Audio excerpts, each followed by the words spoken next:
யாருக்கு மாலைகள் ஆவதென்று பூங்கொடிகள் பூக்கள் பூப்பதில்லை.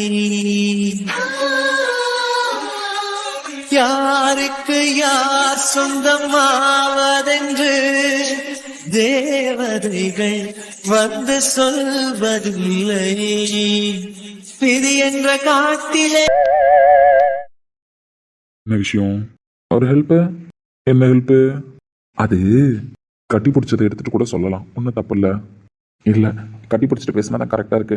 கட்டி பிடிச்சிட்டு பேசுறேன்னா சிக்கா எடு. இப்போ எதுக்குடா மேலே வந்திருக்கோம் சொல்ல? ஷர்ட்லேயே வீரப்பா இருந்துக்கிறோன்னு பேசணும்ல. அப்படி இருக்கிற பட்சத்தில் இப்போ எதுக்கு நம்ம 2 பேரும் மேலே வந்து நிற்கிறோம்? அதான் சொன்னல, எனக்கு ஒரு ஹெல்ப் வேணும்னு.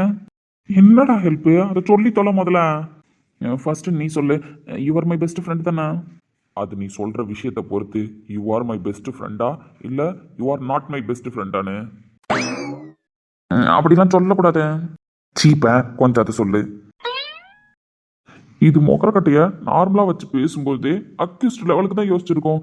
சிரிச்சுக்கிட்டே பேச வருது அப்படின்னா அக்யூஸ்டையும் தாண்டி யோசிச்சிருக்கோம். என்ன பிளான் தெரியலையா? மச்சான் நான் தான். சஞ்சய் அதுவும் நான் தான். என் கருப்பு தங்கம் அது மக்கள் வச்ச பேரு, நானா சொல்லக்கூடாது. தன்னடக்கம். ஒழுங்கா சொல்ல வந்த விஷயத்த சொல்லு. கீழே நம்மள காணன்னு தேடுவாங்க. மேல ரூம் வேணான்னு சொன்னதெல்லாம் கரெக்ட் தான். அதுக்கு தகுந்த மாதிரி நடந்துக்கணும்ல. என்ன விஷயம்னு சொல்ல பேசிட்டு கீழே போவோம். மச்சான், நான் ப்ராஜெக்ட் விஷயமா பெங்களூர் போனல. ஆமா, என் பொண்டாட்டி கூட சேர்ந்து போனலடா, அதை சொல்றேன். ஷோ, புரியுது சொல்லுடா. இங்க போனப்ப நடந்த எல்லா விஷயமும் தான் உனக்கு தெரியுமே. ஆமா தெரியும். ஒரு நாள் நைட்டு குடிச்சால, அவ குடிச்ச அன்னைக்கு நைட்டு புலம்பிட்டு இருந்தால, அப்போதான் மச்சான் அவளோட உண்மையான கேரக்டர் கூட வெளியில வந்துச்சு. அவளுக்குள்ள இருந்த ஆசை விருப்பம், சொல்லப்போனா என் மேல இருந்த லவ் கூட கொஞ்சம் எட்டி பார்த்தது மச்சான். அப்படிதான் லவ் எட்டி பார்த்துச்சுல. எட்டி பார்த்த லவ் கபுக்குன்னு பிடிச்சி கையில வச்சுக்க வேண்டியதானே. நான் ஏன் உனக்கு டேலண்ட் இருந்ததா நம்ம ஏன் இப்படி மொட்டை மாடியில வந்து திட்டுத்தனமா பேச போறோம்? அந்த புள்ளைய கூப்பிட்டு வீட்டுக்கு போயிருக்கலாம்ல. அப்படிலாம் பண்ணக்கூடாது சஞ்சய். மஞ்சள் சொக்கா ஃபீல் பண்ண வரல. இதுக்கு ஒன்றும் குறைச்சல் இல்லை. ஒழுங்கா நீ விஷயத்த கேளு. அப்படி பேசிக்கிட்டு இருக்கும்பொழுது அவ சொன்னா நம்ம ரிலாக்ஸா இருக்கணும், நம்ம மைண்ட் ரிலாக்ஸா இருக்கணும் அப்படின்னா நம்ம பாட்டு பாடலாம், டான்ஸ் ஆடலாம் அப்படின்னு சொன்னா. பாட்டு கருமோ அதை பாடிக்கிட்டு தான் தெரியுற எனி டைமும். டான்ஸ் ஆடலாமா? இது லிஸ்ட்ல இல்லையே. உனக்கும் டான்ஸ் கேணி வச்சா கூட எட்டாதி மச்சான். நீ தப்பி தவறி ஆனுவல் டே ஃபங்க்ஷன்ல கூட டான்ஸ் ஆடி நான் பார்த்தது இல்லையேடா. மச்சான், டான்ஸ்லாம் எனக்கு பிடிக்கும். ஸ்கூல் டேஸ் காலேஜ் டேஸ் அந்த மாதிரிலாம் நான் டான்ஸ் எதுவும் ட்ரை பண்ணது கிடையாது. ஏன்னா படிப்பு படிப்பு படிப்புன்னு அப்படி படிப்பு பின்னாடியே ஓடிட்டேன். மீதி இருக்கிற நேரம் ஃபுல்லா என் சஞ்சய் கூடவே இருந்துட்டேன். அப்போ உங்க திறமையை நான் கட்டி போட்டுட்டேன்னு சொல்ல வரீங்களா? நோ நோ நோ, அப்படி நீங்க புரிஞ்சுக்க கூடாது. எனக்குள்ள இந்த திறமையை காமிக்கிறதுக்கு எனக்கு சந்தர்ப்பம் கிடைக்கலன்னு சொல்லணும். எனக்குள்ள இந்த திறமையை என் பொண்டாட்டி வெளில கொண்டு வந்தா தெரியுமா? ஏன் பெங்களூர்ல ஏதாவது மேடை போட்டு நாடகம் கச்சேரின்னு அரங்கேற்றம் பண்ணீங்களா? அடே நீ வேற கலாய்க்கிறதுக்கு டைம் தெரியாம கலாய்க்காத. அப்படி அவ டான்ஸ் ஆடுன்னு சொல்லும்போது எனக்கு ஆட தெரியாது நந்தினி அப்படின்னு சொன்னா. ஆனா நீங்க கொஞ்ச நேரம் பாருங்க, நான் ஆடி காமிக்கிறேன்னு. ஆனா பாரு மச்சான் ஒரு dance. Oh my god, Nandini dance ஆடினாங்களா? ஆமா மச்சான், அவ டான்ஸ் ஆடினது மட்டும் இல்லாம என்னையும் டான்ஸ் ஆட வச்சா தெரியுமா? இப்போ 2 பேரும் அப்படியே கிளம்பி டான்ஸ் ஜோடி டான்ஸ் இந்த மாதிரி ஏதாவது ரியாலிட்டி ஷோக்கு போக வேண்டியது மச்சான். நல்லா கப்பிள் டான்ஸா ஆடினா செமையா இருக்கும்ல. சீப்ப மொட்டையா கதை சொல்லாதுடா. எதையோ சொல்ல வர, ஆனா எதையோ இழுத்து பேசிக்கிட்டு இருக்கேன். ஃபர்ஸ்ட் இப்ப என்ன எதுக்கு கூப்பிட்ட? எதுக்காக பேச கூப்பிட்ட? அதை சொல்ல. அதாவது மச்சான், அவளுக்கு டான்ஸ் ஆட பிடிக்கும்னு சொன்னா, என்ன டான்ஸ் ஆட சொன்னா, அந்த டைம்ல ஆடிட்டேன். ஆனா எனக்கு இப்ப என்ன யோசனைனா, அவளுக்கு டான்ஸ் பிடிக்கும், பாடுறது பிடிக்கும், இதெல்லாம் சொன்னா பாட்டு ஓகே நீ சொன்ன மாதிரி. டான்ஸ்ல எனக்கு ஆட தெரியாதுல்ல மச்சான். சரி, அதுக்கு என்ன பண்ணலாம்? டான்ஸ் கிளாஸ் ஏதாவது சேர்த்து விட்டுட்டுமா? போயிட்டு வரீங்களா? அடே கம்மன் இருஎன்ன, நான் சொல்றதெல்லாம் ரொமான்டிக் டான்ஸ். அப்படி ரொமான்டிக் டான்ஸை நானும் என் ஒய்ஃப் மட்டும் தான் ஆடுவோம். அந்த டான்ஸ்லாம் நான் போய் யார்கிட்டையும் கற்றுக்கிட்டு வர மாட்டேன். நானும் அதான் கற்றுப்பேன். சரி, மஞ்சள் சொக்கா எங்களை சேர்த்து வைக்கிறதுக்கு ரொம்ப நாட்கள்லாம் இல்லை, இதோ நெருங்கிடுச்சு. அப்படியே மச்சான் சொல்லவே இல்லை. டேய், சேர்த்து வச்சுட்டா சந்தோஷம் தான். பட் அந்த ஆள் பார்க்குற பார்வையும் பேசுகிற பேச்சும் சேர்த்து வைப்பாரா வைக்க மாட்டாருன்னு யோசிக்கிற மாதிரியே டஃப் கொடுக்குறாரு. அதெல்லாம் சேர்த்து வைப்பாரு கம்மன் என்ன. சரி, சேர்த்து வைப்பாருன்னே நினைப்போம் பாசிட்டிவா. அதுக்கு என்ன பண்ணலான்றீங்க? அப்படி எங்களை சேர்த்து வச்சதுக்கப்புறம் ஃபியூச்சரில் என் பொண்டாட்டி என் கூட டான்ஸ் ஆடணும்னு ஆசைப்பட்டா, அசிங்கமாக எனக்கு ஆட தெரியாது நான் மச்சான் சொல்ல முடியும்? சொல்லு பார்க்கும். அதுக்குள்ள நான் டான்ஸ் கற்றுக்கணும்ல. அதான் மச்சான் நானும் சொல்கிறேன், டான்ஸ் கிளாஸ் சேர்த்து விட்றேன்னு. வெளியில் தெரிஞ்சா நல்லாவா மச்சா இருக்கும்? நல்லா தான் இருக்கும். டிவி காரணங்களுக்கு, பத்திரிகை காரணங்களுக்கு இளம் தொழிலதிபர் மிஸ்டர் ரோஹித் பிரகாஷ் இந்த வயதில் நடனம் கற்றுக்கொள்வதில் ஆர்வம் கொண்டு நடன பள்ளியில் சேர்ந்தார். அந்த நடன பள்ளியில் சேர்ந்தால் நாமும் தொழிலில் வளர்ச்சி பெறலாம் என்று நினைக்கிறேன்னு சொல்லிட்டு ஒன்னால நீ சேர்ற டான்ஸ் ஸ்கூல்ல பல லட்சம் பேர் பின்னாடியே வந்து சேருவாங்க. டேய் சேர்துல இந்த வயசுல போய் டான்ஸ் கிளாஸ்லாம் சேர முடியாது. அதுவும் இந்த மாதிரி நிலைமையில இருக்கிற ஒருத்தன் போய் டான்ஸ் கிளாஸ்லாம் சேர முடியாதுன்னு வேணா ஒன்று பண்ணுவோம். டான்ஸ் டீச்சரை வேணா தெரியாம கூப்பிட்டுட்டு வந்து நம்ம வீட்டில் வச்சு டான்ஸ் கத்து தர சொல்லுவோமா? நீ ஒரு மணி நேரம் 2 மணி நேரம் கத்துக்கிறியா? முடியாது. மச்சான் உன் பொண்ணாட்டி அவ்வளோ சூப்பராக ஆடுது. செமையா ஆடுறா மச்சான். குத்து பாட்டு போட்டாலும் ஆடுறா, ரொமான்ஸ் பாட்டு போட்டாலும் ஆடுறா. அவளுக்குள்ள அவ்வளோ டேலண்ட் இருக்குன்றது அன்னைக்கு ஆஃப் பாட்டில் உள்ள போனதுக்கு அப்புறம் தான் தெரிஞ்சது. அது சரி அது சரி. அதுக்குன்னு டெய்லி ஆஃப் பாட்டில் உன் பொண்டாட்டிக்கு ஊற்றி விட்டு உன் பொண்டாட்டி மூலியமாவா நீ டான்ஸ் கற்றுக்க முடியும்? சொல்லு. அதெல்லாம் நடைமுறைக்கு சரி வருமா? அடேய் தெரியுதுல்ல. இப்போ என்ன பண்ணலாம் சொல்லு. அதுக்கு தான் நான் ஒரு வழி கண்டுபிடிச்சிருக்கேன். ஓ சொல்யூஷன் கண்டுபிடிச்சிட்டியா? ஆ என் ரோஹித் கிட்ட பிடிச்சது இந்த விஷயம் தான். பிரச்சனையை கண்டு தோண்டு போக மாட்டான். எந்த பிரச்சனை வந்தாலும் அதுக்கான சொல்யூஷன் எங்க இருக்குன்னு உடனே தேடி கண்டுபிடிச்சிருவான். சொல்லு சாமி, என்ன கண்டுபிடிச்ச? வேற யாருக்கிட்டயாவது போய் டான்ஸ் கத்துக்கிட்டாலும் நம்ம நேம் ஸ்பாயில் ஆயிடும். வீட்டுக்கு யாரையாவது வர வச்சு கத்துக்கலாம் அப்படின்னாலும் காமெடியா இருக்கும். யாருக்கும் தெரியாம என் பொண்டாட்டிக்கும் தெரியாம சர்ப்ரைஸா எனக்கு டான்ஸ் ஆட தெரியுன்றத எங்க லைஃப் ஸ்டார்ட் பண்ணும்போது நான் அவளுக்கு ப்ரூஃப் பண்ணணும். அதான் அதுக்கு தான் ஏதோ வழி கண்டுபிடிச்சிருக்கேன்னு சொல்றியே. எனக்கு தெரிஞ்சு என் லைஃப்ல இருக்கிற மொத்த சீக்கிரட்டையும் மெயின்டைன் பண்றது யாரு? யாரு? சி ஏர்ம நீ தான். இட்ஸ் மீ யூ ஒன்லி மச்சான். சரி மேல சொல்லு. அப்படி இருக்கிற பட்சத்தில் உன் கூட சேர்ந்து நான் டான்ஸ் ப்ராக்டிஸ் பண்ணி டான்ஸ் கற்றுக்கிட்டா மட்டும்தானே வெளியில விஷயம் போகாம நான் கௌரவமா டான்ஸ் ஆட முடியும். நான் கீழே போறேன், பசிக்குது, சாப்பிட கூப்பிட்டாங்க, போய் சாப்பிட்டுட்டு தூங்க போறேன். You are my best friend.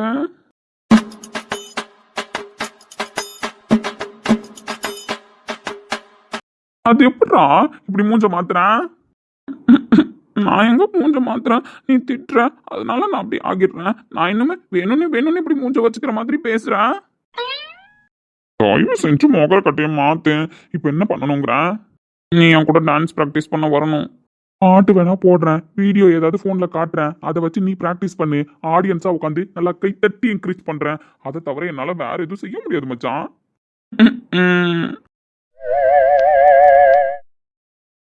சொல்லி தொலை. இப்போ என்ன பண்ணணும்? பாட்டு போடுவோம். பாட்டு போட்ட உடனே நான் ஆடுற மாதிரி என் கூட சேர்ந்துக்கிட்டு நீ ஆடணும். அப்பதான் எனக்கு கம்ஃபர்டபுளா இருக்கும். கூட யாரோ இருக்காங்க அப்படின்னு சொல்லிட்டு ஆடுறதுக்கு தோணும்ல. நந்தினி இவனுக்கு வாக்கப்பட்டு சீரழியுது, நான் இவனுக்கு வாக்கப்படாமலே சீரழிகிறேன். இவன் கூட சேர்ந்ததுக்கு இன்னும் என்னென்ன வேஷம் போட போறேன்னா தெரியலையா? You are my best friend. நீ இப்படி சோகமா மூஞ்ச வச்சிருந்தா நான் உன்னை கஷ்டப்படுத்தல சஞ்சய். நான் உன்னை கஷ்டப்படுத்தல. நீ என்ன புரிஞ்சுக்க வேணாம். நான் உன்னை கஷ்டப்படுத்தல.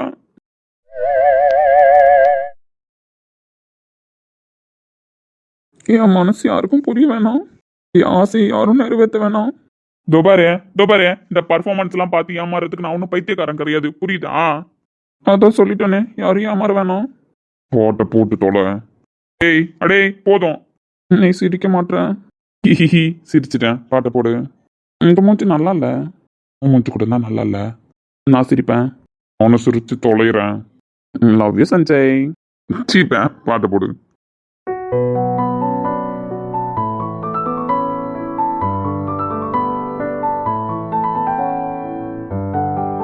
ஆடி இது என்ன போஸ்டா? இப்படிதான் மச்சான். கையெல்லாம் கோத்துக்கிட்டு அப்படி கையை தூக்கிக்கிட்டு ரொமான்ஸ் டான்ஸு. அதையெல்லாம் என் கூட ஆடி ப்ராக்டிஸ் பண்றேன். ஏதோ ஒரு குத்து டான்ஸு, ஃபோக் டான்ஸ் அப்படின்னா பரவாயில்ல. ரொமான்டிக் டான்ஸா? மச்சான் ஃபர்ஸ்ட் ரொமான்டிக் டான்ஸ் ட்ரை பண்ணுவோம் அப்படி இப்படின்னு. அதுக்கப்புறம் ஃபைனலா ஒரு குத்து டான்ஸ் போடுவோன்னு. வசீகரா என் நெஞ்சு நிக்க உன் பொன்மடியில் தூங்கினால் போதுமதே கணம் என் கண்ணுறங்க முன் ஜென்மங்களின் ஏக்கங்கள் தீரும். நான் நேசிப்பதும் சுவாசிப்பதும் உந்தைய வாழ்தானே. ஏங்குகிறேன் தேங்குகிறேன் உன் நினைவால் நானே. மச்சான் நீ பாடுடா. நீ என்னன்னு தெரியுமா? அந்த கன்றாவியை நான் தான் பாடணும். பாடு. ஆனா ஸ்மைல் பண்ணிக்கிட்டே பாடுன. மச்சான் பாடுவா. பாடுடா. அடைமழை வரும் அதில் நனைவோமே குளிர் காய்ச்சலோடு ஸ்நேகம் ஒரு போர்வைக்குள் இரு தூக்கம். குலு குலு பொய்கள் சொல்லி என்னை வெல்வாய், அது தெரிந்தும் கூட அன்பே மனமதையே தான் எதிர்பார்க்கும். எங்கேயும் போகாமல் நம் வீட்டிலேயே நீ வேண்டும். சில சமயம் விளையாட்டாய் உன் ஆடைக்குள்ளே நான் வேண்டும். வசீகர என் நெஞ்சினிக்க. அடைமழை வரும் அதில் நனைவோமே, குளிர் காய்ச்சலோடு சிநேகம், ஒரு போர்வைக்குள் இரு தூக்கம். குழு குழு பொய்கள் சொல்லி என்னை வெல்வார், அது தெரிந்தும் கூட அன்பே மனம் அதையே தான் எதிர்பார்க்கும். எங்கேயும் போகாமல் தினம் வீட்டிலே நீ வேண்டும். சில அச்சா செமையா இருக்குல்ல. எங்கேயாவது நடக்குமாடா இந்த அக்கப்பூர்? சொல்ல எங்கேயாவது நடக்குமாடா? நமக்குள்ள நடக்கும் மச்சான், நமக்குள்ள நடக்கும். ஏன்னா யூ ஆர் மை பெஸ்ட் ஃப்ரெண்டே. சரி, டான்ஸ் மூடுக்கு வந்துட்டோம்.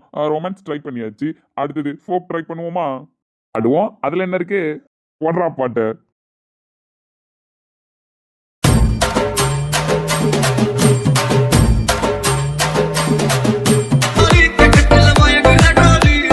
காலி காலி முகத்துல அவனும் தான் காலி, ஜாலி ஜாலி அடிப்போலி.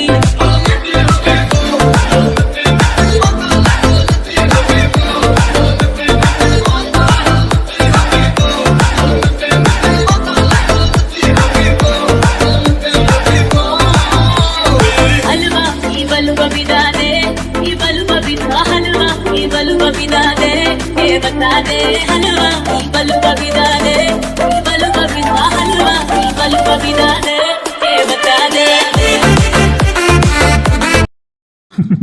அடி அடி முடியலடா, மூச்சு வாங்குது.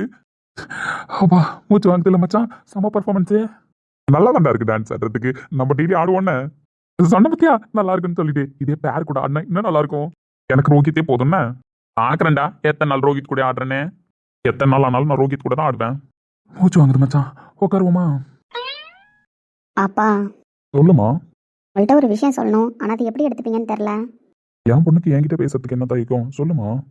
இல்லைப்பா, நேத்தி இந்த ப்ராப்ளம் இதெல்லாம் நடந்ததில் லீவ் நான் இன்ஃபார்ம் பண்ணவே இல்லை. நீங்களும் இன்ஃபார்ம் பண்ண வேணாம்னு சொல்லிட்டீங்க. அதனால ஆஃபீஸில் ஒரு ப்ராப்ளம். வேலைக்கு அனுப்ப வேணாம் தான் யோசிச்சுட்டு இருந்தேன். அப்புறம் நீ தான் ப்ராஜெக்ட் முடிக்கணும் அப்படின்னு சொல்லிட்டு இருந்தியா, அதனால தான். ப்ராஜெக்ட் முடிச்சு கொடுத்தே ஆகணும்ப்பா. இந்த ப்ராஜெக்ட் உங்கள் பொண்ணோட தன்மான பிரச்சனை.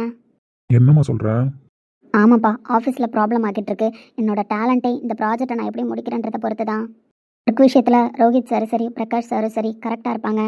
எல்லாரும் எப்படி நினைக்கிறீங்கன்னு தெரியலப்பா. ஆனால் ஒர்க் விஷயத்தில் அவர் 100% பாஸாக தான் இருந்திருக்காரு இது வரைக்கும்.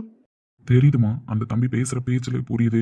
காலையில இருந்து நம்ம வீட்டுல பாத்துக்கிட்டு தான் இருக்கேன். என்னதான் ஆடி ஓடிக்கிட்டு அப்படி இப்படின்னு இருந்தாலும் ஒர்க்குன்னு வர்றப்ப அந்த தம்பி போய் ஃபோன் பேசுறது, லேப்டாப்ல ஒர்க் பண்றது இதெல்லாம் பாத்துக்கிட்டு தான் இருக்கேன். ஆமாப்பா, இப்போ என்னோட ப்ராஜெக்ட் ஹெட்டும் அவர் தான். அவர்கிட்ட டவுட்ஸ்லாம் கேட்கணும். அதே மாதிரி இன்னைக்கு ஒரு ப்ராப்ளம் ஆயிடுச்சுன்னு சொன்னல்லப்பா, அது விஷயமா அவர்கிட்ட பேசணும். சரி போய் பேசுமா, அதுல எதுவும் ப்ராப்ளம் இல்லையே. அப்பா, உங்ககிட்ட சொல்லிட்டு போகணும்ல, அதனால தான். வேலை விஷயமா தானம்மா பேசணுங்கிற. என் பொண்ணு எப்படின்னு எனக்கு தெரியுமா. தேங்க்ஸ்ப்பா. அப்புறம் இன்னொரு விஷயம். தெரியுமா? தெரியுமா? இப்போ நீ பிரச்சனைன்னு சொல்றல்ல, இதே மாதிரி ஏதோ பிரச்சனை அப்படின்னு சொன்னார் அந்த தம்பி. இந்த பிரச்சனை நான் போனாதான் சரியாகும். நாளைக்கு ஒரு 2 மணி நேரம் பர்மிஷன், நான் போயிட்டு வந்துடுறேன் ஆஃபீஸ்க்கு அப்படின்னு சொன்னாரு. பர்மிஷன் சொன்னாரா? ஆமாம்மா, நானும் கேட்டேன் என்ன தம்பி பர்மிஷன்லாம் சொல்றீங்க அப்படின்னு. ஆமா, நீங்க தானே சொன்னீங்க இப்போ இந்த வீட்டில் நான் ஒருத்தன்னு. அதை தான் நானும் நினச்சிட்டு இருக்கேன், நம்பிட்டு இருக்கேன். இந்த வீட்டில் நான் ஒருத்தன். இப்போ உங்க பொண்ணு வெளியில போகும்போது நான் இங்கே போறேன்ப்பா, வரேன்ப்பா, இவ்வளோ நேரத்தில் வந்துருவோம்ப்பா, இந்த விஷயமா போறேன்ப்பா அப்படின்னு சொல்லிட்டு போறாங்கல்ல. அப்போ அதே மாதிரி தானே நானும் சொல்லிட்டு போகணும். நாளைக்கு எனக்கு வேலை இருக்கு, ஆஃபீஸ் போறேன்றதை உங்கள்கிட்ட சொல்லணும்ல. ஏன்னா இந்த வீட்டில் ஒரு ஆள் தான் நான் நினச்சிட்டு இருக்கேன். நீங்களும் அப்படி நினைக்கிறீங்கன்னு தான் நான் நம்பி வந்து உங்கள்கிட்ட இந்த விஷயத்த சொல்றேன்னு சொன்னாரு. அவர் பேசுனதுலேருந்தே தெரிஞ்சிச்சு ஏதோ பிரச்சனைன்னு சொல்லிட்டு. இப்போ நீயும் பிரச்சனைன்னு சொல்ற. அதனால நீ போய் என்ன பேசணுமோ பேசிட்டு வா. நாளைக்கு அவர் ஆஃபீஸ் போகிறதா இருந்தாலும் போட்டோம், அதை பற்றி பிரச்சனை கிடையாது. கீர்த்தனா இல்லை பாட்டியை கூட கூப்பிட்டு போ. ஏண்டா தம்பி, ஒரு பானை சோத்துக்கு ஒரு சோறு பதன்ற மாதிரி இந்த ஒரு நாள்லேயே அந்த தம்பி கொண்டா என்னன்னு உனக்கு புரியலையாடா? நம்மளோட ஒருத்தவங்களா நம்ம எங்கே உட்காரணுமோ அங்கே உட்காந்துக்கிட்டு, நம்ம எப்படி இருக்கமோ அப்படியே இருந்துக்கிட்டு, இந்த வீட்டில் ஒருத்தர் அதனடா அந்த தம்பி காலையிலேருந்து இப்போ நைட் வரைக்கும் இருந்திருக்காரு. இப்போ என்ன பண்ணணுங்கிறீங்க? அதுக்கு இன்னைக்கு ஒரு நாள் என் பொண்ணு அனுப்பிச்சு வச்சிருவா. ஏன் வேற எத்தனை நாள் அந்த தம்பி இருக்கணுங்கிறீங்க? உங்க கணக்குப்படி ஒரு வாரம் இருந்தா அந்த தம்பி வேலை வெட்டிக்கலாம் போக தேவையில்லையா? இதோ பாருங்க, இவ வந்து பிரச்சனைங்கிறா, அந்த தம்பி சாயந்தரம் பிரச்சனைங்குது. என்ன நீங்க என்ன மளிகை கடைக்காரனைய கூட்டு வீட்டுல உட்கார வச்சிருக்கீங்க? எவ்வளவு பெரிய கம்பெனியோட முதலாளி, அவரை கூட்டு உட்கார வச்சிருக்கீங்க. என்ன வெள்ளாட்டா இருக்கா உங்களுக்கு? எவ்வளவு பெரிய கம்பெனியோட முதலாளி, எவ்வளவு வேலையில இருக்காரு, எவ்வளவு பிஸியா இருக்காருன்றதெல்லாம் எனக்கு முக்கியம் கிடையாது. ஏன் இங்க இருந்தாலும் அவர் வேலையை பார்த்துக்கிட்டு தானே இருக்காரு. நாளைக்கு ஆபீஸ் போகணுங்கிறாரு, போக தானே போறாரு. நான் ஒன்னும் அவரை வந்து இங்க தங்க சொல்லல, அதையும் நீங்க நல்லா புரிஞ்சுக்கோங்க. அவர் அதான் தங்குறேன்னு சொல்லியிருக்காரு. அப்படி தங்கணும்னு முடிவு பண்ணவர் அவரோட வேலையெல்லாம் எப்படி முடிக்கணுமோ அப்படி அவர் தான் முடிச்சுக்கணும். அதுக்கெல்லாம் நான் எதுவும் பண்ண முடியாது. அப்ப இன்னும் 4 நாள் இருக்கணும் தான் சொல்றியாடா? அம்மா, எனக்கு ஒரு வாரம் டைம் வேணும்னு சொன்னேன். அந்த தம்பி எங்க ஒரு வாரம் நான் இருன்னு சொல்லல. அது அவங்க குடும்பமா எடுத்த முடிவு. அந்த தம்பி எங்க ஒரு வாரம் விட்டுட்டு போகணுங்கிறது. அதுக்கப்புறமா அந்த தம்பி இங்க வந்தப்ப நம்ம கேட்டோம், நீங்க எடுத்துக்கிற முடிவு கரெக்டா, உங்களால இங்க இருக்க முடியுமான்னு. அந்த தம்பி என்னால இருக்க முடியும், நான் மனப்பூர்வமா தான் வந்திருக்கேன்னு சொன்னார்ல. அப்படி அவரே இருக்கும்போது உங்க 2 பேருக்கு என்ன வந்திருக்கேன்? அப்படி இல்லடா, நந்தினிக்கு எனக்கு தெரிஞ்சு பிடிச்சிருக்குதான். அவ வெளியே சொல்ல மாட்டாடா. அப்பா, நான் ஆஃபீஸ் விஷயமா போய் பேசிட்டு வரேன். நீ போமா. எப்ப பார்த்தாலும் நாங்க சொல்றதுக்கெல்லாம் ஏமா அப்பாவை அப்படி சொல்றீங்க, ஏமா அப்படி பேசுறீங்கன்னு கேப்பா. இன்னைக்கு நந்தினிக்கு பிடிச்சதுக்கு தான் அப்படின்னு உங்க அம்மா சொல்லும் பொழுது அவ அமைதியா போறா. இதுல இருந்து உங்களுக்கு தெரியலையா? அவ சொல்றது கரெக்டு தானடா. எப்ப நாங்க எது பேச வந்தாலும் அப்பா சொல்றதை கேளுங்க பாட்டின்னு சொல்லுவா. இன்னைக்கு ஒண்ணுமே சொல்லாம நான் அவளை பத்தி தான் பேசுறேன்னு தெரிஞ்சும் அவ விலகி போறா. அவ மனசுல ஆசை இருக்குடா, புரிஞ்சுக்க. ஏன்டா இன்னும் பிரிச்சு வச்சு பார்க்க ஆசைப்படுறேன்? எனக்கு தெரியுமா எப்ப என்ன பண்ணணும்னு சொல்லிட்டு. அக்கம் பக்கத்துல எல்லாம் கேக்குறாங்க, உங்க வீட்டுல வந்து ஒரு பையன் தங்கியிருக்காரு, யார் அவரு? உங்க பொண்ணை நாங்களாம் பொண்ணு கேட்டோம், அப்பெல்லாம் தரமாட்டேன்னு சொன்னீங்க. ஆனா இப்ப சம்பந்தமே இல்லாத ஒரு பையனை கூப்பிட்டுட்டு வந்து வயசு பொண்ணு இருக்கிற வீட்டுல இருக்க வச்சிருக்கீங்களே, அது வெளியில தங்க வச்சிருக்கீங்களே, அப்ப என்ன காரணம், ஏது காரணம்னு கேக்குறாங்க. சொல்லு கேட்டா இதுல என்ன இருக்கு? என்ன சொல்லணுங்கிறீங்க? என்ன சொல்லணும்? என் பொண்ணுக்கு இப்படி ஒரு கல்யாணம் நடந்துச்சு. அந்த கல்யாணத்தை நாங்களும் தப்பா தான் முடிவு பண்ணிக்கிட்டு இருந்தோம். எங்க பொண்ணு வாழ்க்கை வேணும்னு இருந்தா, ஆனா எங்க பொண்ணை தேடி அப்படிப்பட்ட பணக்காரன் வந்து எங்க வீட்டு வாசல்ல நிக்கிறான். எங்க பொண்ணு தான் வேணும்னு நிக்கிறான். எங்க பொண்ணு அவ்வளவு ஒழுக்கமா இருந்திருக்கா, அவ்வளவு நியாயமா இருந்திருக்கா. அவளை புடிச்சு போய் வந்து கையேந்தி எங்க வீட்டு வாசல்ல நிக்கிறான்னு கௌரவமா சொல்லு. ஏங்க? ஆமா, சொந்த ஊர்ல இருந்தோம். அந்த ஊர்லயும் எல்லாருக்கும் இந்த விஷயம் தெரிஞ்சுதானே கிளம்பி வந்தோம். சொல்ல அந்த பேரை நம்மளால மாத்த முடிஞ்சுதா? இந்த ஊருக்கு வந்திருக்கோம். இங்க அக்கம் பக்கத்துல இருக்கிறவங்க எல்லாம் கேட்பாங்க தான். கேட்டா அதே மாதிரி தான் பதில் சொல்லணும். எரியும் மறைச்சும் பதில் சொல்ல தேவையில்ல, எரியும் ஒளிச்சு வச்சும் பதில் பண்ண தேவையில்ல. என் பொண்ணு சந்தர்ப்ப சூழ்நிலையால கல்யாணம் பண்ணிட்டாதான். இருந்தாலும் என் பொண்ணை புரிஞ்சுக்கிட்டு அந்த பையன் என் பொண்ணு தான் வேணும்னு சொல்லிட்டு வீட்டு வாசல்ல வந்து நிக்கிறான்னு பெருமையா சொல்லு. கல்யாணம் பண்ணப்ப 4 பேர் தப்பா பேசினாங்களே, அதே 4 பேர் சொல்லட்டும். இந்த பொண்ணு நல்ல பொண்ணு, ஒழுக்கமான பொண்ணு, பரிகாரத்துக்காக தான் கல்யாணம் பண்ணிருக்கு. ஆனா இந்த பொண்ணோட ஒழுக்கத்து மேலையும் இந்த பொண்ணு மேல வச்சிருக்கிற மரியாதையால ஒரு பையன் வந்து உட்காந்துருக்கான்னு ஊர்க்காரங்க பேசட்டும். யாருக்கிட்டையும் ஒளிச்சு மறைச்செல்லாம் பேச தேவையில்ல. 2 பேர்கிட்டயுமே தான் சொல்றேன். எங்க பொண்ணுக்கு இந்த மாதிரி ஒரு விஷயம் நடந்துச்சுங்க. 2 வருஷத்துக்கு அப்புறம் எங்க பொண்ணு தேடி வந்து ஒருத்தன் உட்காந்துருக்கான்னு உண்மையை தான் நீங்க சொல்லணும். யாருக்கிட்டையும் போய் சொல்ல தேவையில்ல. சொல்ல போனா எல்லாருக்கும் தெரிஞ்சா பெருமை தான். என் பொண்ணை நான் எப்படி வளர்த்திருக்கேன்றதுல. சந்தர்ப்ப சூழ்நிலையால என் பொண்ணு நியாயமா தான் நின்று இருக்காளே தவிர எந்த தப்பான வழியிலையும் போல. என் பொண்ணு இந்த அப்பனுக்காக பண்ண தியாகத்தையும் ஊர் புரிஞ்சுக்கிட்டோம். அந்த பையன் நம்ம வீட்டு வாசல்ல வந்து உட்காந்துருக்கத பார்த்து என் பொண்ணோட ஒழுக்கத்தையும் இந்த ஊர் தெரிஞ்சுக்கிட்டோம். அந்த பையன் உட்காந்துருக்கத நான் அசிங்கமா நினைக்கல. என் பொண்ணு என் கௌரவத்தை காப்பாத்தி ஒழுக்கத்திலையும் தைரியத்திலையும் தன்னம்பிக்கையிலையும் நிமிர்ந்து நிக்கிறான்னு நினைக்கிறேன். ஒரு பொம்பளை பிள்ளைய இப்படி வளர்த்து ஆளாக்கிறான்னு நினைக்கிறேன்.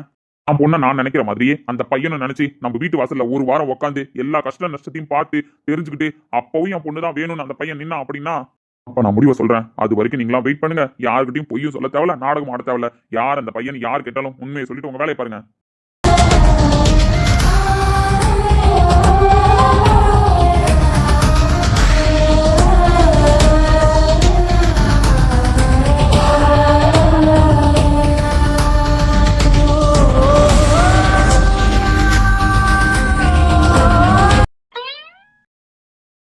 டேய், ஜங்கு ஜங்குன்னு குதிச்சிருக்கமே, கீழே கேட்டிருக்கோம் தான் நினைக்கிறேன். யாராவது கேட்டா சமாளிப்போம்.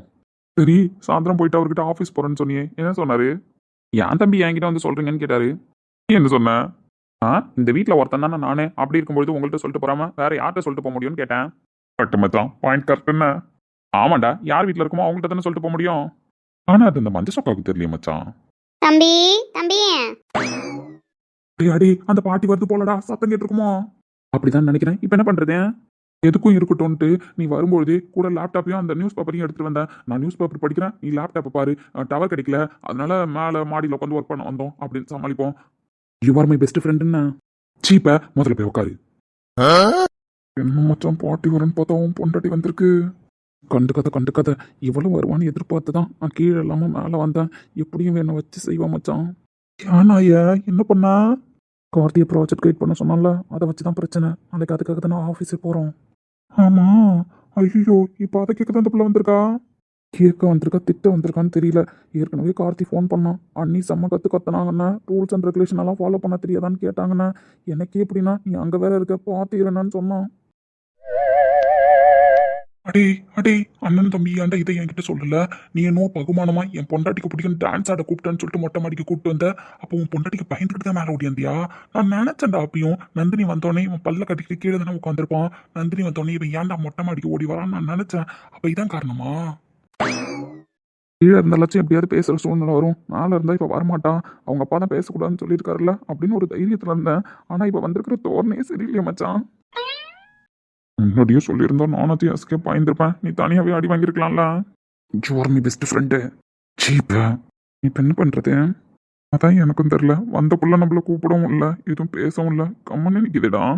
அதனால தான் நானும் நிமிந்து பக்கமா லேப்டாப்பை பார்க்குறேன். நீ நிமிந்து பக்கமா பேப்பரையே பாரு.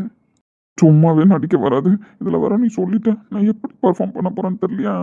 என் கூட சேர்ந்ததுக்கு நான் என்னென்னு அனுபவிக்க போறேன்னு தெரியலையா?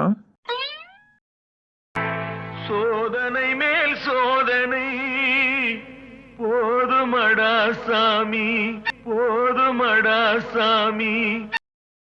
சஞ்சய் சார், சஞ்சய் சார், அண்ணதான் கூப்பிடுறா. தெரிஞ்சுதானே கம்மன்னு இருக்கேன். ஏன்டா? நியூஸ் பேப்பர் உங்க கையில இருக்கா இல்ல உங்க ஃப்ரெண்டு மூஞ்சில இருக்கா? இப்பவே சொன்னேன் நியூஸ் பேப்பரை பார்த்து பெர்ஃபார்ம் பண்ணடான். என் முகர கட்டியே ஆன்னு பார்த்துட்டு உட்காந்தா இப்படிதான் மாட்டணும். என்ன சஞ்சய் சார், காலைல வாங்கின பேப்பரை நைட்டு வரைக்குமா படிச்சிட்டு இருக்கீங்க? இன்னும் படிச்சு முடிக்கலையா? அது நந்தினி காலையில வாங்கின பேப்பர் தான். பட் காலையில கொஞ்சம் தான் படிக்க முடிஞ்சது, மீதி படிக்க முடியல. அதான் இப்ப சும்மா இருக்குமேனு அவன் லேப்டாப்ல ஏதோ ஒர்க் பண்ணிக்கிட்டு இருக்கான். அது வரைக்கும் கம்பெனி கொடுப்போமேனு படிச்சுட்டு இருக்கேன். ஓ அப்படி. எம்டி ரொம்ப பிஸியா இருக்கார் போல. ஆமா நந்தினி பிஸியா தான் இருக்கான். என்ன ஒரு கம்பெனியோட ப்ராஜெக்ட் மட்டும் அவன் ஹேண்டில் பண்றான், 15 கம்பெனியோட ப்ராஜெக்ட் ஹேண்டில் பண்றான். அப்படி இருக்கிறவனை கூட்டு வீட்டுல வேற உட்கார வச்சுட்டீங்க. பாவம் புள்ள காலையில இருந்து அந்த வேலை இந்த வேலைன்னு செஞ்சு முடிச்சுட்டு இப்பதான் ஏதோ கொஞ்சம் லேப்டாப் ஓபன் பண்ணி ஒர்க் பண்ணுது. அப்படியா சஞ்சய் சார்? கேட்கிற தோரணையே சரியில்லையே. ஃபுல் ஃபார்ம்ல வந்திருக்காளோ? சஞ்சய் சார், அதே 15 கம்பெனியோட எம்டி 15 ப்ராஜெக்ட்ல கூட பிஸியாக இருக்கலாம். பட் அவர் ஹேண்டில் பண்ணுற ஒரு ப்ராஜெக்ட்ல நான் டீம் லீடராக இருக்கேன். அந்த டீம் லீடரா ஒரு சில சந்தேகங்களை டீம் ஹெட்டுக்கிட்ட கேட்கணும். கேட்கலாமா? டேய் எம்டி பிஸியா இருக்கார், அப்புறமா பேசுவார்னு சொல்லு. அது வந்து நந்தினி சார், டீம் மெம்பர்ஸ்க்கு பிரச்சனைனா யார்கிட்ட கேட்பாங்க? டீம் லீடர் கிட்ட. டீம் லீடருக்கு பிரச்சனைனா யார்கிட்ட கேட்பாங்க? டீம் ஹெட் கிட்ட. நான் பேசலாமா? தாராளமா பேசலாம். போச்சு. நந்தினி வீட்டில் இருக்கிறவங்க நீங்கள் ஒன்றும் கவலைப்படாதீங்க சஞ்சய் சார். எங்கள் அப்பா கிட்ட நான் பர்மிஷன் வாங்கிட்டு தான் வந்திருக்கேன். அதனால பிரச்சனை இல்லை, நான் பேசிக்கிறேன். எம்டி சார், சொல்லுங்க நந்தினி. உங்ககிட்ட ப்ராஜெக்ட் சம்மந்தமாக டவுட் கேட்கணும். கேட்கலாங்களா? பட் நாளைக்கு தான் நான் ஆஃபீஸ் வர போறேன்ல, ஸோ நீங்கள் அங்கேயே பார்த்து கேட்டுக்கலாமே. இல்லை, இப்போ இந்த டவுட்டை கேட்டால் தான் எனக்கு தூக்கமே வரும். அதனால கேட்கணும். ஒர்க் கொஞ்சம் இருக்கு நந்தினி, நான் மார்னிங் ஆஃபீஸ் வந்ததுக்கப்புறம் பேசலாம்.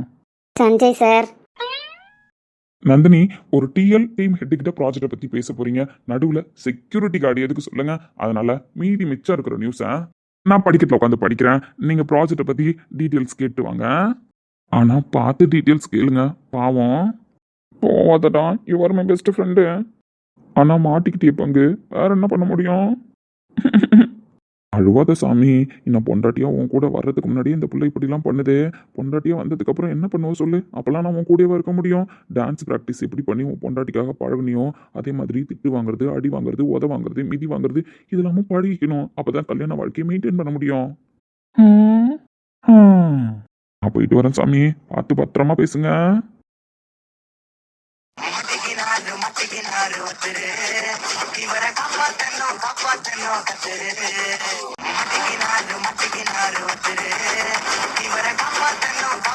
சொல்லுங்க நந்தினி, என்ன பிரச்சனை? யாரை கேட்டு ப்ராஜெக்டை கார்த்தி சார் கைட் பண்ணட்டும்னு சொல்லியிருக்கீங்க? நீங்க வரல, அன்பிளான் லீவ்ல, ஸோ இன்ஃபார்ம் பண்ணீங்களா? அப்படி இருக்கிற பட்சத்தில் டீம்ல இருக்கிற யாராவது ஒருத்தவங்க டவுட் வரும்போது டீமுக்கு கிளியர் பண்ணி தானே ஆகணும். டீம் மெம்பர்ஸாவே தான் நீங்கள் மெயின்டைன் பண்ணிக்கிட்டு இருக்கீங்க கார்த்தி சாரை. அப்படி இருக்கிற பட்சத்தில் கார்த்தி சார் கைட் பண்ணால் எல்லாருக்கும் டவுட் வராதா? அதெல்லாம் எங்களுக்கு தெரியும். எந்த அளவுக்கு சொல்லி தரணும்னு அவனுக்கு தெரியும். அதனால அவன் அந்த லிமிட்டோட நின்றுப்பான். அதெல்லாம் இருக்கட்டும். என்னோட ப்ராஜெக்ட் என்கிட்ட நீங்கள் ஒரு வார்த்தை கேட்டிங்களா? ஃபஸ்ட்டு நீ டீம் ஹெட்டுக்கு இன்ஃபார்ம் பண்ணியா? நீ மாட்டுக்கு லீவ் எடுத்துட்டேன். ஏன் லீவ் எடுத்தேன்னு உங்களுக்கு தெரியாதா? என்ன ரீசன் வேணாலும் இருந்துட்டு போட்டு நந்தினி. பிரகாஷ் குரூப் ஆஃப் கம்பெனியோட எம்டியாக தான் நான் யோசிக்க முடியுமே தவிர வேற எந்த தாட்லையும் யோசிக்க முடியாது. அப்படி யோசிச்சா அந்த முடிவு எடுத்தேன். அன்பிளான் லீவ் போட்டால் அப்படி தான் பண்ண முடியும். நீங்கள் வந்து எப்போ வேணாலும் இன்ஃபார்ம் பண்ணுவீங்க, நீங்கள் எப்போ வேணாலும் வந்து ப்ராஜெக்ட்டை கைட் பண்ணுவீங்கன்னு ஒரு எம்டியாவே என்னால் வெயிட் பண்ண முடியாது. ஆஸ் எ டீம் ஹெட்டாவே என்னால் வெயிட் பண்ண முடியாது. ஸோ எம்டியாக தான் இந்த டிசிஷன் எடுத்திருக்கீங்க. ஆமாம், அன்பிளான் லீவ் போட்டால் லெத்தாஜிக்கலாக இருந்தால் அப்படி தான் முடிவெடுக்க முடியும். எனக்கு என் ப்ராஜெக்ட் முக்கியம், என் கம்பெனியோட வளர்ச்சி முக்கியம். எம்ப்ளாயாக இருந்தாலும் சரி, டீம் ஹெட்டாக இருந்தாலும் சரி, இல்லை மேனேஜராக இருந்தாலும் சரி, ப்ராப்பராக ஒரு லீவை இன்ஃபார்ம் பண்ணணும். அதுவும் நீங்கள் இருக்கிற போஸ்டிங் ஒன்றும் நார்மலாக ஒரு எம்ப்ளாய் போஸ்டிங் கிடையாது, டீம் லீடர் போஸ்டிங். ஒரு நாள் லீவ் எடுக்கணும்னாலும் நீங்கள் யோசிக்கணும், ஒரு நாள் நீங்கள் வரல அப்படின்னாலும் அங்கே என்ன ப்ராப்ளம் வருன்றதை நீங்கள் யோசிக்கணும். லெத்தாஜிக்கலாக இருந்தீங்க அப்படின்னா இப்படி தான் பண்ண முடியும். இதை விட சிவியராகவே இருக்கும் பனிஷ்மெண்ட்டு. டிஎல் எக்ஸ்பீரியன்ஸே இல்லாத ஒரு ஸ்டாஃப்க்கு டிஎல்லாக போஸ்டிங் கொடுத்துருக்கோம். நீங்கள் அப்பப்போ லீவ் எடுத்துகிட்டு இந்த மாதிரி அப்நார்மலாக இருந்தால் நாங்கள் என்ன பண்ண முடியும்? உங்களால் பண்ண முடியும் அப்படின்னா ஒரு ப்ராஜெக்ட் எடுத்து பண்ணுங்கள், இல்லை அப்படின்னா தேவையில்லாமல் டிஎல் போஸ்டிங்கில் இருக்காதீங்க. ஒரு எம்டியா நீங்கள் சொன்ன பதில் எல்லாமே கரெக்டு தான். என்னால் முடியும் அப்படின்னா நான் டிஎல் போஸ்டிங்கில் இருக்கணும், என்னால் முடியும் அப்படின்னா நான் இன்ஃபார்ம் பண்ணிட்டு தான் லீவ் எடுக்கணும். ஸோ அன்பிளான் லீவ் போடுறது என்னோட தப்பு. ஸோ எம்டியா நீங்கள் எடுத்த முடிவு கரெக்டு, அப்படி தானே சார்? ஆமாம், கரெக்டு தான். இதுக்கப்புறமும் இன்ஃபார்ம் பண்ணாமலோ உங்கள் பர்சனல் ரீசனாலவோ நீங்கள் ஏதாவது ஒன்று ஆஃபீஸ் விஷயத்தில் பண்ணுறீங்க அப்படின்னா நான் இதை விட சிவியராகவே பனிஷ் பண்ணுவேன். அதில் உங்களோட தன்மானம் பாதிக்கப்படுது அப்படின்னா, உங்களோட செல்ஃப் ரெஸ்பெக்ட் பாதிக்கப்படுது அப்படின்னா, அப்படிலாம் பாதிக்காத அளவுக்கு நீங்கள் தான் கரெக்டாக நடந்துக்கணும். பிரகாஷ் குரூப் ஆஃப் கம்பெனியில் இருக்கிற எல்லா எம்ப்ளாய்க்கும் ஒரே ரூல்ஸ் அண்ட் ரெகுலேஷன் தான். ஸோ யாருக்காகவும் அதை மாற்றிக்க முடியாது. நம்ம ஒரு நாள் லீவ் எடுத்தால் கூட அதுக்கான விளைவு என்னன்றது உங்களுக்கு இப்போ புரிஞ்சிருக்கும்னு நினைக்கிறேன். ஸோ இதுக்கப்புறம் கரெக்டாக ஒர்க் பண்ணுங்கள், அவ்வளோதான். Okay MD sir. ஒரு ஹஸ்பண்டாக ஒரு ஒய்ஃப்காக எவ்வளோ தூரம் இறங்கி போகலான்னு எனக்கு தெரியும். நான் அதையும் செய்வேன். என் கம்பெனியை எவ்வளோ கஷ்டப்பட்டு இவ்வளோ தூரத்துக்கு உருவாக்கியிருக்கேன்னு எனக்கு தெரியும். அப்படி இருக்கும்பொழுது அந்த கம்பெனியோட ஸ்டாஃபாக ஒருத்தவங்க இருக்கும்பொழுது அவங்கள எப்படி ட்ரீட் பண்ணணும்னு எனக்கு தெரியும். ஸோ ஃபேமிலி வேறு, பிஸ்னஸ் வேறு. So you mind it?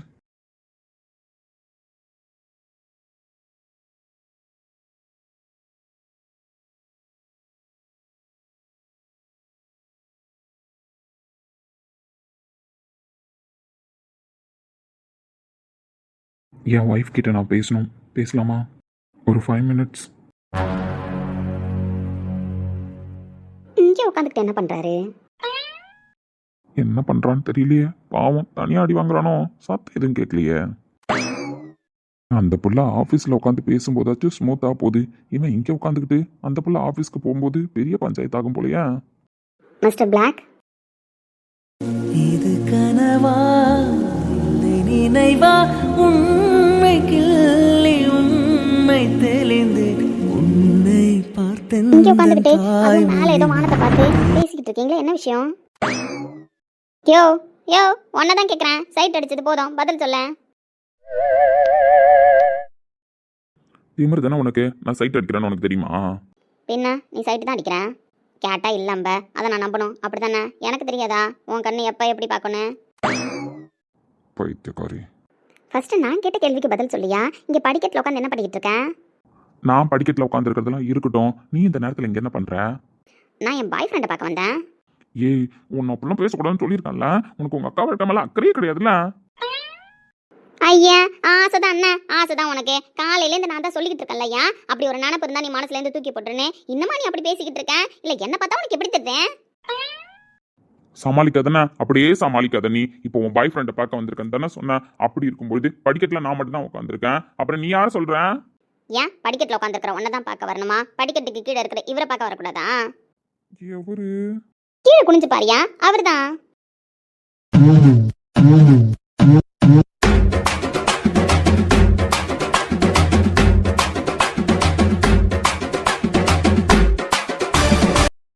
உண்மையில இப்படி ஒருத்தன் இருப்பானோ?